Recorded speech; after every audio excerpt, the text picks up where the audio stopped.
디도는 바울의 제자로서 이제 그레데 섬, 오늘날 식으로 발음한다면 크레타 섬입니다. 이 크레타 섬은 미항과 베닉스 항으로 사도행전 26장 이하에서 알렉산드리아 배를 타고 로마로 압송되는 과정에서 우리가 한번 볼 수 있었던 그런 섬이며 지명입니다. 바울은 로마로 압송되는 과정에서 그 항로를 따라서 들르게 되었던 이 크레타 섬에 대해서 선교의 부담이 있었던 것 같습니다. 그래서 이제 4차 선교 여행이라고 할 수 있는 것을 통해서 크레타 섬을 방문했었고, 자기의 디모데와 더불어서 사랑하는 아들과 같은 목회자라고 해야 되겠죠, 디도를 이곳에 파송했습니다.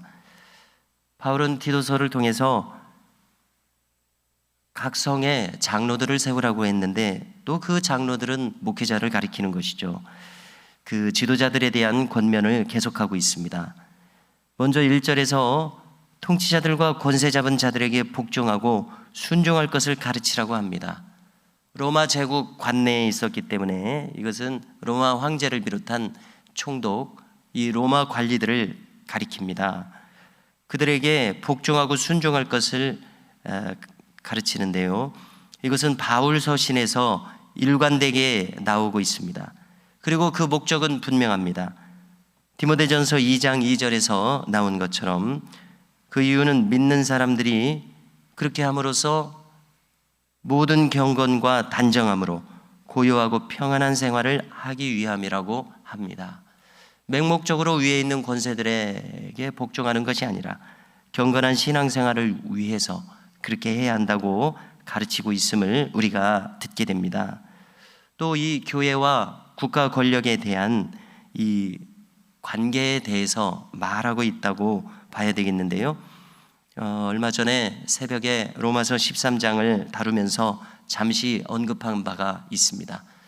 이것을 우리가 이제 명칭을 붙이면 좀 어렵게 느껴지는데요, 정치신학이라고 할 수 있습니다. 교회와 국가의 관계, 교회와 정치의 관계를 아무래도 신학은 인간의 모든 방면에 대해서 논하기 때문에 논할 수밖에 없습니다. 이 정치신학에 있어서는 종교개혁자인 루터도 일찍이 다룬 바가 있습니다. 우리가 관심하는 것은 국가에 어느 정도까지 협력해야 하느냐, 바로 이러한 대목입니다. 한마디로 말해서 루터는 국가에 대한 저항권을 인정했습니다. 그리고 그것은 국가가 반성경적인 것을 강요할 때에 국한했습니다. 아무 때나 저항할 것을 인정한 것은 아닙니다. 로마 당시에도 그렇게 그 로마 제국이 신앙에 대해서 박해하는 경우가 이제 많게 되는데, 어떻게 이 국가와의 관계를 설정해야 되겠습니까? 우리나라로 가져와 본다면 일제강점기에 또 공산 치하에서 어떻게 이 국가 권력과의 관계를 가져가야 하겠습니까? 그래서 이 루터의 견해를 따라서 생각을 해보면요, 그는 신앙과 무관한 것은 국가 권력에 순응할 것을 가르쳤지만은 신앙의 문제는 타협하지 말 것을 가르쳤습니다. 다행스럽게도 루터가 신학 교수로서 또 설교자로서 행했던 이 비텐베르크라고 하는 성은 루터에게 협조적이었던 프레데릭 선제우라고 하는 국가 권력자가 루터의 편에 서 있었습니다. 그런데 독일 제국 혹은 신성 로마 제국 전체를 봤을 때는 아직 가톨릭 진영의 타락한 가톨릭 진영이라고 해야 되겠죠. 가톨릭 진영에 서 있었던 사람들, 여러 가지 형태의 국가 권력이 존재하고 있었습니다. 루터에 반대하는 이들도 있었습니다. 그들에 대해서는 어떻게 해야 되겠습니까? 신앙의 문제에는 타협하지 말아라, 이렇게 가르쳤습니다. 이것은 크게 봐서 주님의 말씀과도 일치한다고 생각하게 됩니다. 주님은 마태복음에서 몸은 죽여도 영혼은 등이 죽이지 못하는 자들을 두려워하지 말고 오직 몸과 영혼을 지옥에 멸하실 수 있는 일을 두려워라고 하셨습니다. 그래서 우리는 이것을 신앙의 면에 있어서는 타협해서는 안 된다는 가르침으로 이해할 수 있게 됩니다. 자, 오늘 사도 바울이 말하는 것은 이렇게 함으로써 믿는 자들은 모든 선한 일을 행하기 위한 준비가 될 것이다, 이렇게 이제 말하고 있는 것입니다. 그래서 이제 신앙인들은 어떻게 해야 합니까? 신앙인들의 성품에 대해서 이야기합니다. 아무도 비방하지 말아라, 다투지 말아라, 관용하라, 범사의 온유함을 나타내라, 이렇게 가르치고 있습니다. 바울 자신도 이전에 나도 비방자였다, 이렇게 말합니다. 다른 서신에서요. 자, 이것은 변화되기 이전의 인간의 모습입니다. 아무리 생각해도 우리는 인간 본성은 타인의 흠을 찾아 비방하기 쉽습니다. 그러면서 동시에 나는 옳은 것으로 생각합니다. 그래서 우리 자신을 돌아볼 때에 이것은 착각인 것이 분명합니다. 왜냐하면 나의 눈 속에도 스스로 돌아볼 때에 들보가 발견됩니다. 그래서 우리의 믿는 자의 바른 자세는 타인의 흠을 찾을 때에 나의 눈 속에 들보가 있음을 생각하는 것입니다. 그러면은 우리는 타인의 흠에 대해서 비방자의 모습으로 나타나기보다는 침묵하는 것이 지혜임을 발견하게 됩니다. 이것이 결코 쉬운 것은 아니죠. 그래서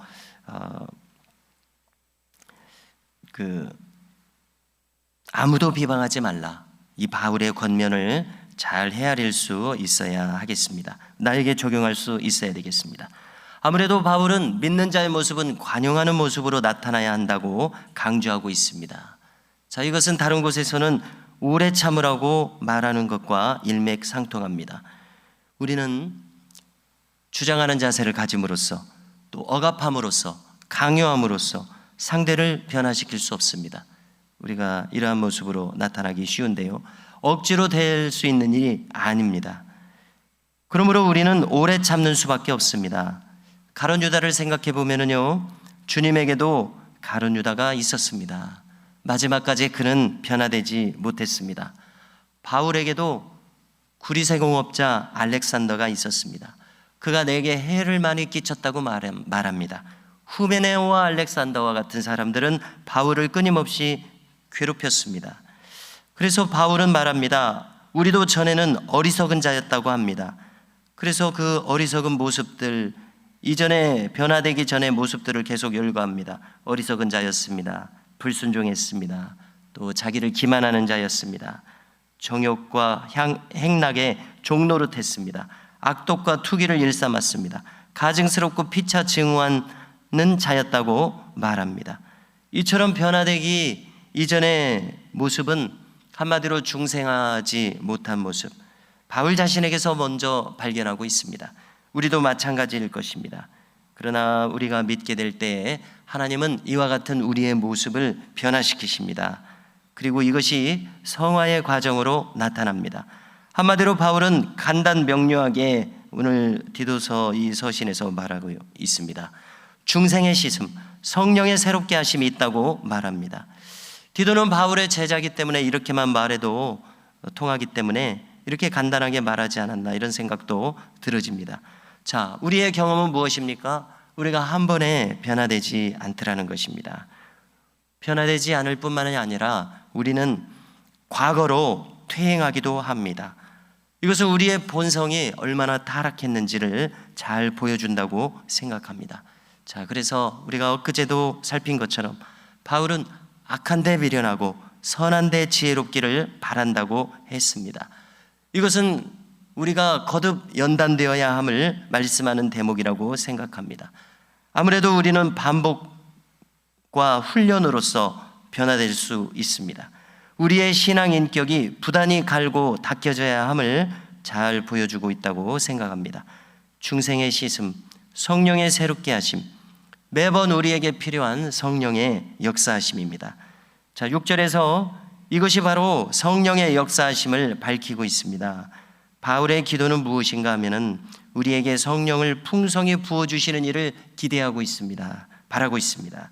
우리가 그것을 위해서 기도하며 추구해야 함을 말씀하고 있습니다.